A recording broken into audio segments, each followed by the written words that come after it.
मुंबईचा पाऊस म्हणजे काही जणांना फार काहीतरी असं रोमॅन्टिक भारी वाटतं, कारण ते सिंगल असतात. मुंबईचा पाऊस पडला ना की सोशल मीडियावर पण पाऊस पडतो हा. स्टोरीजचा, मीम्सचा, म्हणजे थेंबर पाऊस आणि डबकावर स्टोऱ्या.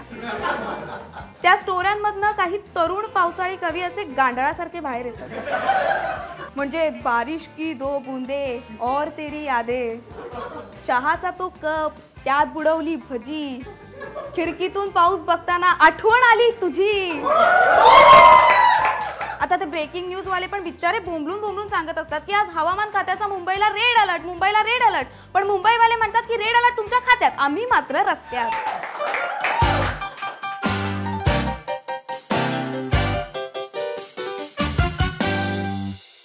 नमस्कार, मी सखी दीपक गुंडे आणि मी आता तुमच्यासमोर मुंबईचा पाऊस या विषयावर स्टँडअप कॉमेडी सादर करणार आहे. तर ती तुम्ही शांतचित्ताने ऐकून घ्यावी. अरे हसलात यार, तुम्ही हसला नसता तर माझा जोक होता त्याच्यावरती. मला वाटलेलं की मुंबईकरांना स्वतःच इतकं टेन्शन असतं की दुसऱ्यांच्या विरोधावर असणं म्हणजे पण तुम्ही हसलात. माझा गैरसमज तुम्ही खोटा ठरवला त्याबद्दल टाळ्या. तर विषय असा आहे की मुंबईचा पाऊस. आता मुंबईत पावसाळा असो, उन्हाळा वा हिवाळा, गर्दी ही असतेच. कारण गर्दी ही मुंबईच्या 5वीला पुजलेली आहे. तशी ती पावसाळ्यातही असते.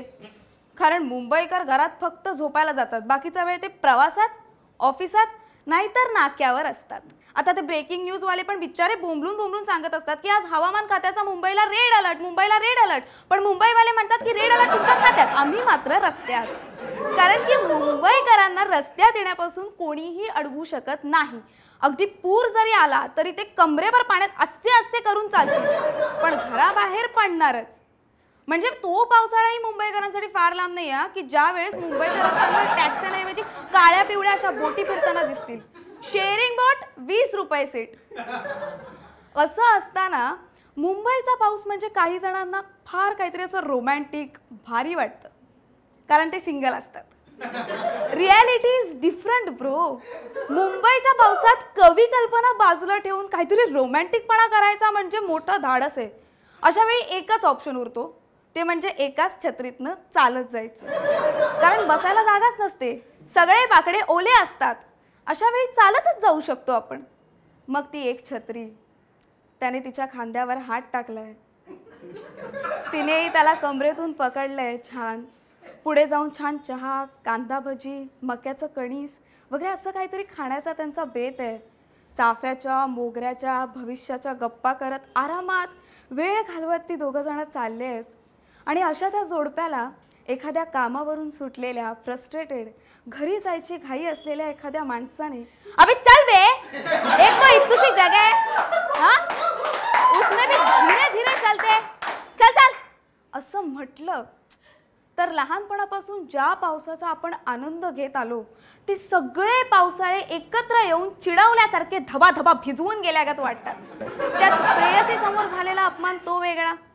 ती बिचारी पटापटा पावलं टाकत घर गाठायला लागते, कारण घरून पण कॉल येत असतात, अगं कुठे आहेस तू, पाऊस येतोय बाहेर. बिचारा तो छत्री असून पण ओला चिंब होतो आणि तसाच तिला घरी सोडायला जातो.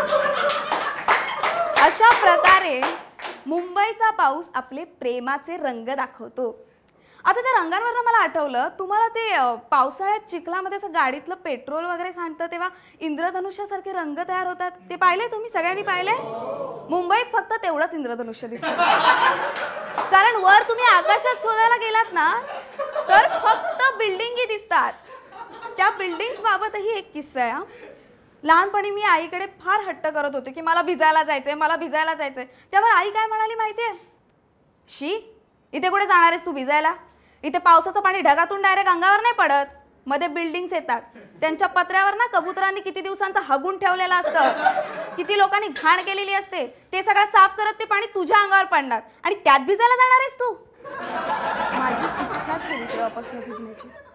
आता थेंब थेंब पाऊस जरी गळत असेल ना तरी मी छत्री घेऊन चालते. बाकी कुणी नसेल चालत ना तरी मी रस्त्यातनं एकटी छत्री ओपन करून चालते. बरं, या भिजण्यावरनं मला आणखी एक गंमत आठवली.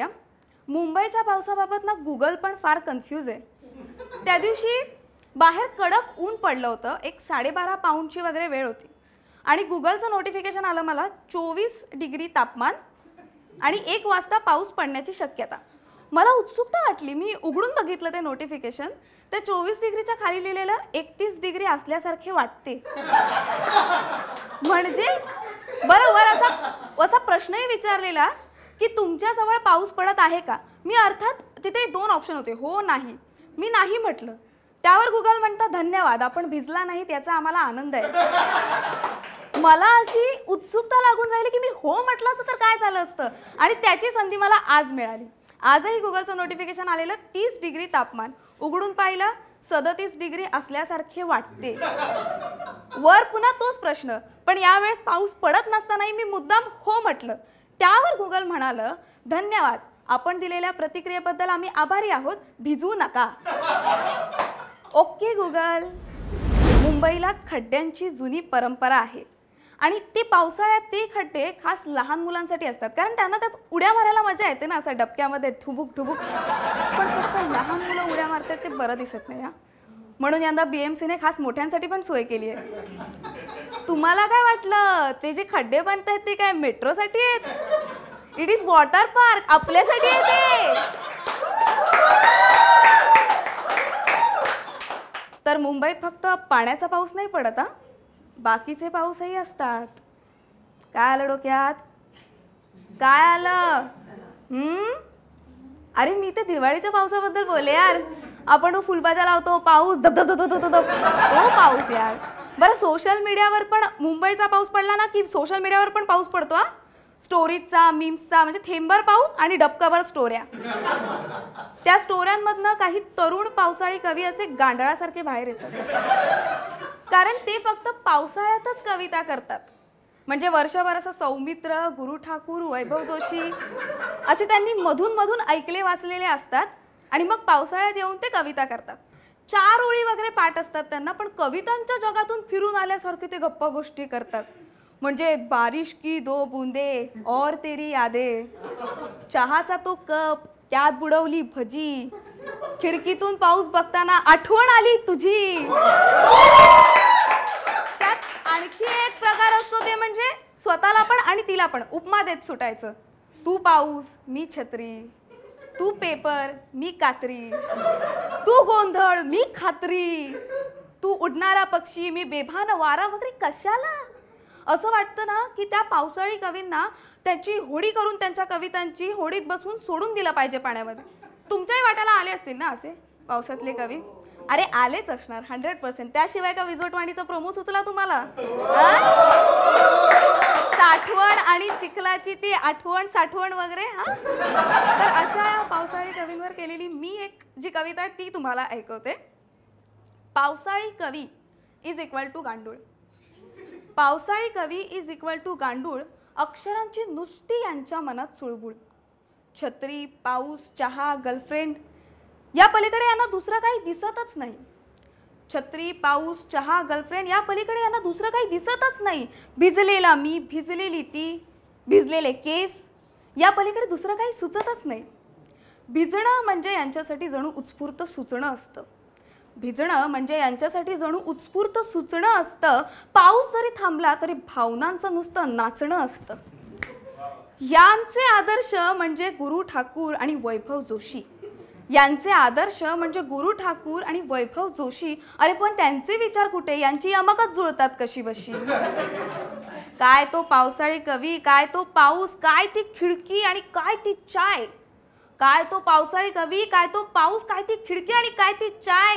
सगळं कसं एकदम ओके मध्ये आहे. गाईज ओके राहा, मस्त राहा, पाणी जपून वापरा, कारण यंदा मुंबईचा पाऊस कमी आहे. Thank you so much. हॅलो. अरे बोला. हॅलो. कसा वाटला व्हिडिओ आम्हाला कमेंट करून नक्की कळवा. आणि हो, विजोटवाणी या कार्यक्रमात सादर झालेले असे अनेक परफॉर्मन्स तुमच्या भेटीला येतात. अतुल परचुरे सरांनी तर शोचा विनर ठरवलाच आहे, पण तुम्हाला काय वाटतं कोण असेल विनर? कमेंट्स मध्ये नक्की कळवा. आणि लाईक करा, शेअर करा आणि सबस्क्राईब करा. विझॉट कंपनी.